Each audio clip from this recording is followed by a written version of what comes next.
ಫಸ್ಟ್ಗೆ ಫ್ರೆಂಡ್ಸ್ ನೋಡಿ ನಾನು ಕಟ್ಟಿಂಗ್ ಮಾಡಿ ಇಟ್ಕೊಂಡಿದ್ದೀನಲ್ವ, ಅದು ದಾರ ಮಾಡೋದಕ್ಕೆ, ಮತ್ತು ಅದು ಸೊಂಟದ ಪಟ್ಟಿಗೆ, ಮತ್ತು ಅದು ಕಾಲಿನ ಭಾಗ, 2 ಕಾಲಿನ ಭಾಗ. ಫಸ್ಟು ಸ್ಟಿಚ್ ಮಾಡ್ಕೊಳ್ಳೋದಕ್ಕೆ 2 ಕಾಲಿನ ಭಾಗ ಇರುತ್ತಲ್ಲ ಫ್ರೆಂಡ್ಸ್, ಅದರಲ್ಲಿ ಒಂದು ಭಾಗ ತಗೊಳ್ಬೇಕು. ನೋಡಿ ನಾನು ತೋರಿಸ್ತಾ ಇರೋ ರೀತಿಯಲ್ಲಿ ಒಂದು ಭಾಗ ತಗೊಂಡು ಪಾದ ಬರುತ್ತಲ್ವ ಆ ಪ್ಲೇಸ್ಗೆ ಫ್ಯೂಸಿಂಗ್ ಬರುತ್ತಲ್ವ ಫ್ರೆಂಡ್ಸ್, ಆ ಫ್ಯೂಸಿಂಗ್ನ 1.5 ಇಂಚಷ್ಟು ಕಟ್ ಮಾಡಿ ಇಟ್ಕೊಳ್ಬೇಕು.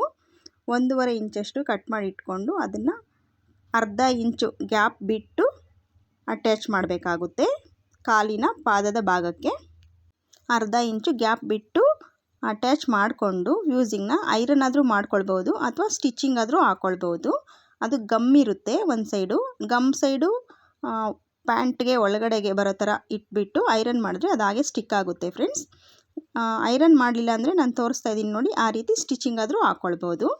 ಅದು ಅರ್ಧ ಇಂಚು ಕ್ಲಾತ್ ಬಿಟ್ಟಿರ್ತೀನಲ್ವ, ಆ ಕ್ಲಾತ್ನ ಫೋಲ್ಡಿಂಗ್ ಮಾಡಿ ಮತ್ತೆ ತೋರಿಸ್ತಿದ್ದೀನಿ ನೋಡಿ, ಆ ರೀತಿ ಫೋಲ್ಡ್ ಮಾಡಿ ಸ್ಟಿಚ್ ಮಾಡಬೇಕಾಗುತ್ತೆ. ಒಂದು ಫುಲ್ಲು ಆ ರೀತಿ ಸ್ಟಿಚ್ ಹಾಕ್ಕೊಳ್ಬೇಕು.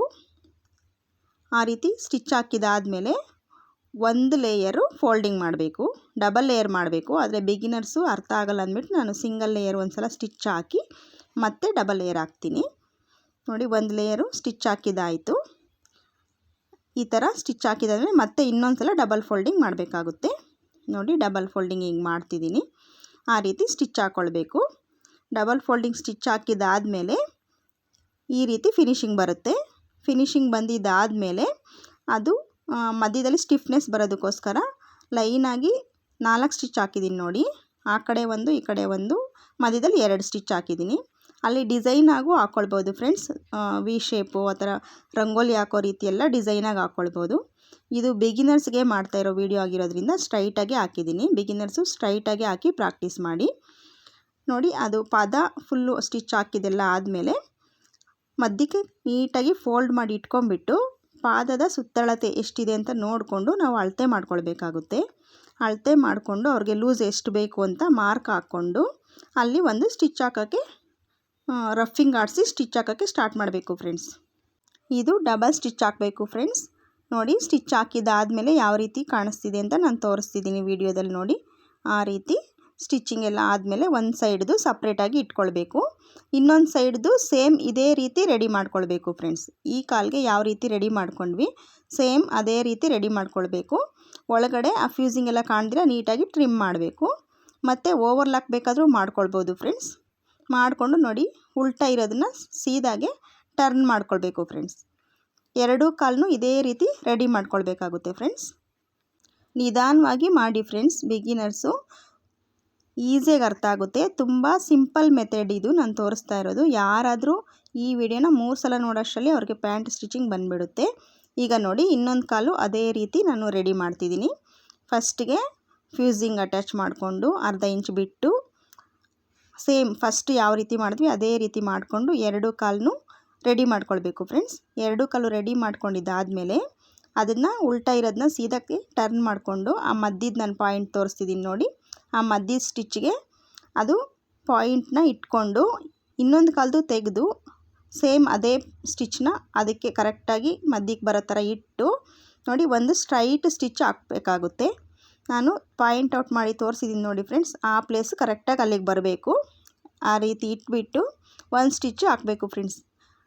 1/2 ಇಂಚು ಮಾರ್ಜಿನ್ ಇರಬೇಕು ಫ್ರೆಂಡ್ಸ್. ಅದು 1/2 ಇಂಚ್ ಮಾರ್ಜಿನ್ ಇಟ್ಬಿಟ್ಟು ಡಬಲ್ ಸ್ಟಿಚ್ ಹಾಕಬೇಕು. ಮಧ್ಯಕ್ಕೆ ಬಂದಾಗ ಕಂಪಲ್ಸರಿ ರಫಿಂಗ್ ಹಾಕಬೇಕು ಫ್ರೆಂಡ್ಸ್. ಅದು ಮಧ್ಯದಲ್ಲೇ ತುಂಬ ಪ್ಯಾಂಟು ಅರ್ಧೋಗ್ತಾ ಇರುತ್ತೆ, ಅದಕ್ಕೋಸ್ಕರ ಅಲ್ಲಿ ರಫಿಂಗ್ ಆಡಿಸಿದ್ರೆ ಗಟ್ಟಿಯಾಗಿರುತ್ತೆ ಅನ್ನೋ ಕಾರಣಕ್ಕೆ ರಫಿಂಗ್ ಮಾತ್ರ ಕಂಪಲ್ಸರಿ ಹಾಕಬೇಕು. ಡಬಲ್ ಸ್ಟಿಚ್ ಹಾಕಬೇಕು. ಓವರ್ಲಾಕ್ ಮಷಿನ್ ನಿಮ್ಮ ಹತ್ರ ಇದ್ದರೆ ಓವರ್ಲಾಕು ಮಾಡ್ಕೊಳ್ಳಿ. ನಾನು ಈ ಪ್ಯಾಂಟ್ಗೆ ಓವರ್ಲಾಕ್ ಏನು ಮಾಡ್ತಾಯಿಲ್ಲ. ನೋಡಿ ಸ್ಟಿಚ್ ಹಾಕಿದಾದಮೇಲೆ 2 ಕಾಲು ಸೈಡಿನ 2 ಪಾರ್ಟು ಜಾಯಿಂಟ್ ಆಗುತ್ತೆ.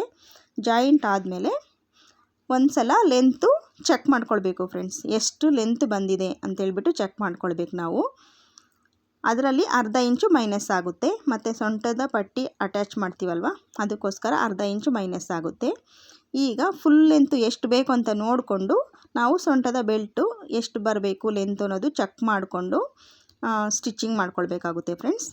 ನೋಡಿ ನಾನು ತೋರಿಸ್ತಿದ್ದೀನಲ್ಲ ಒಂದು ಸೈಡು ಆ ರೀತಿ ಅದನ್ನು ಇಟ್ಕೊಂಡು ಎರಡು ಕಡೆದು ಸೇರಿಸಿ ಒಂದು ಅರ್ಧ ಇಂಚು ಮಾರ್ಜಿನ್ ಕೊಟ್ಟು ಸ್ಟಿಚ್ ಹಾಕಬೇಕಾಗುತ್ತೆ ಫ್ರೆಂಡ್ಸ್.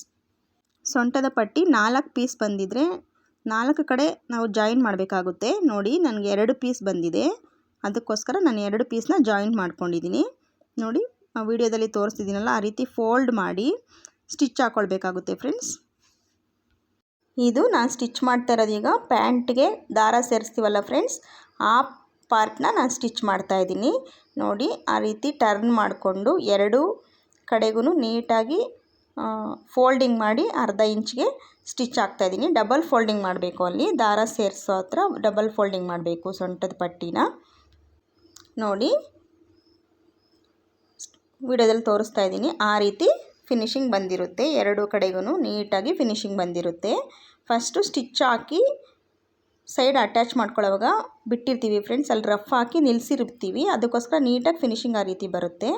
ಈಗ ದಾರ ಸೇರಿಸ್ತೀವಲ್ಲ ಫ್ರೆಂಡ್ಸ್, ಅಲ್ಲಿ ಫೋಲ್ಡಿಂಗ್ ಕೊಡ್ತಾಯಿದ್ದೀನಿ. ನೋಡಿ 1/4 ಇಂಚು ಫಸ್ಟ್ ಒಳಗಡೆಗೆ ಫೋಲ್ಡ್ ಮಾಡಿಕೊಂಡು ಆಮೇಲೆ 1 ಇಂಚು ಫೋಲ್ಡ್ ಮಾಡಿದ್ದೀನಿ. ಫೋಲ್ಡ್ ಮಾಡಿ ತೋರಿಸ್ತಿದ್ದೀನಿ ನೋಡಿ ಫ್ರೆಂಡ್ಸ್, ಆ ರೀತಿ ಸ್ಟಿಚ್ ಆಗಿದೆ, ರೆಡಿ ಆಗಿದೆ. ಫೋಲ್ಡಿಂಗ್ ಎಲ್ಲ ಆದಮೇಲೆ ನೀಟಾಗಿ ಒಂದೇ ಈಕ್ವಲ್ ಆಗಿ ಪಟ್ಟಿ ಸ್ಟಿಚ್ ಮಾಡ್ಕೊಳ್ಬೇಕಾಗುತ್ತೆ ಫ್ರೆಂಡ್ಸ್. ಫೈನಲಿ ಸೊಂಟದ ಪಟ್ಟಿ ರೆಡಿ ಆಗಿದೆ.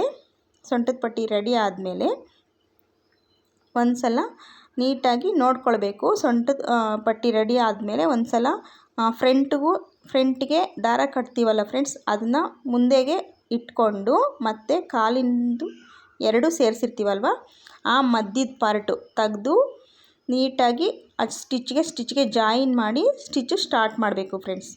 ಸ್ಟಿಚ್ಚು ಸ್ಟಾರ್ಟ್ ಮಾಡಿ ಸ್ವಲ್ಪ ಒಂದು 1/4 ಇಂಚು ಅರ್ಧ ಇಂಚಷ್ಟು ಮುಂದಕ್ಕೆ ಹಾಕ್ಕೊಳ್ಬೇಕು ಸ್ಟಿಚ್ಚು. ಆಮೇಲೆ ನ್ಯಾಚ್ ಹಾಕ್ಕೊಂಡಿರಬೇಕು ಫ್ರೆಂಡ್ಸ್, ಅರ್ಧಕ್ಕೆ ಕರೆಕ್ಟಾಗಿ. ಆ ನ್ಯಾಚ್ಗೆ ಈ ನ್ಯಾಚ್ಗೆ ನೋಡಿಕೊಂಡು ಸೊಂಟದ ಪಟ್ಟಿ ಆ ನ್ಯಾಚ್ ಅಷ್ಟು ಬರೋ ಅಷ್ಟೊತ್ತಿಗೆ ಈ ಕಾಲಿನ ಭಾಗ ಇರುತ್ತಲ್ವ, ಅದು ಫ್ರಿಲ್ಸು ಕೊಡೋಕ್ಕೆ ಶುರು ಮಾಡಬೇಕು ಫ್ರೆಂಡ್ಸ್.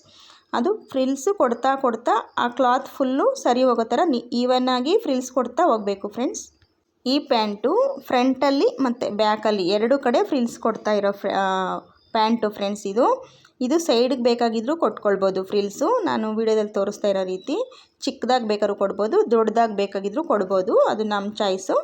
ಕರೆಕ್ಟಾಗಿ ಸೊಂಟದ ಪಟ್ಟಿ ನ್ಯಾಚ್ ಹಾಕಿರ್ತೀವಲ್ವ, ಆ ನ್ಯಾಚಿಗೆ ಬರೋ ಅಷ್ಟೊತ್ತಿಗೆ ನಾವು ಈ ಕಾಲಿನ ಭಾಗಕ್ಕೂ ನ್ಯಾಚ್ ಕೊಟ್ಕೊಂಡಿರ್ತೀವಿ, ಈಕ್ವಲ್ ಬರೋ ರೀತಿ ಉಳ್ದಿದ್ದ ಬಟ್ಟೆ ಎಲ್ಲ ನೀಟಾಗಿ ಫ್ರಿಲ್ಸ್ ಕೊಡಬೇಕಾಗುತ್ತೆ. ನೋಡಿ ತೋರಿಸ್ತಿದ್ದೀನಿ, ಇದಕ್ಕೆ ಸ್ವಲ್ಪ ನಾನು ದೊಡ್ಡದಾಗೆ ಫ್ರಿಲ್ಸ್ ಕೊಟ್ಟಿದ್ದೀನಿ. ಇದೇ ರೀತಿ ನೀಟಾಗಿ ಫ್ರಿಲ್ಸು ಕೊಟ್ಬಿಟ್ಟು ಸ್ಟಿಚ್ಚನ್ನ ನಾನು ತೆಗೆದುಬಿಟ್ಟು ತೋರಿಸ್ತಿದ್ದೀನಿ. ಹಾಗೆ ಕಂಟಿನ್ಯೂ ಮಾಡ್ಬೋದು, ನಿಮಗೆ ಕಾಣಿಸ್ತಾ ಇಲ್ಲ ಅಂತ ಹೇಳ್ಬಿಟ್ಟು ತೋರಿಸ್ತಿದ್ದೀನಿ. ನೋಡಿ ನ್ಯಾಚ್ ಕರೆಕ್ಟಾಗಿ ಬಂದಿದೆ, ಫ್ರಿಲ್ಸು ಅಷ್ಟು ಫ್ರಿಲ್ಸ್ ಬಂದಿದೆ. ಸೇಮ್ ಇದೇ ರೀತಿ ಸುತ್ತಲೂ ಸ್ಟಿಚ್ ಮಾಡ್ಕೋತಾ ಬರಬೇಕು ಫ್ರೆಂಡ್ಸ್. ಫ್ರಂಟಲ್ಲಿ ಮತ್ತು ಬ್ಯಾಕ್ ಸೈಡಲ್ಲಿ ಮಾತ್ರ ಫ್ರಿಲ್ಸ್ ಬರುತ್ತೆ. ಇದು ಸೈಡ್ಗಾದರೂ ಕೊಟ್ಕೊಳ್ಬೋದು ಅಥವಾ ಫ್ರಂಟು ಬ್ಯಾಕ್ಗಾದರೂ ಕೊಟ್ಕೊಳ್ಬೋದು, ಅದು ಕಸ್ಟಮರ್ ಕೇಳ್ತಾರೆ. ಒಬ್ಬೊಬ್ಬರು ಕೇಳೋದಿಲ್ಲ, ನೀವು ಇಷ್ಟ ಬಂದಿದ್ದ ರೀತಿ ಸ್ಟಿಚ್ ಮಾಡಿಕೊಡಿ ಅಂತಾರೆ. ಕೆಲವರು ಸೈಡ್ಗೆ ಫ್ರಿಲ್ಸ್ ಕೊಡಿ ಅಂತ ಕೇಳ್ತಾರೆ, ಕೆಲವರು ಇಲ್ಲ ಫ್ರಂಟ್ಗೆ ಕೊಡಿ ಅಂತಲೂ ಕೇಳ್ತಾರೆ. ಇಷ್ಟ ಆದಮೇಲೆ ಟರ್ನ್ ಮಾಡಿ ನೋಡಿ ಫ್ರೆಂಡ್ಸ್, ಅಲ್ಲಿ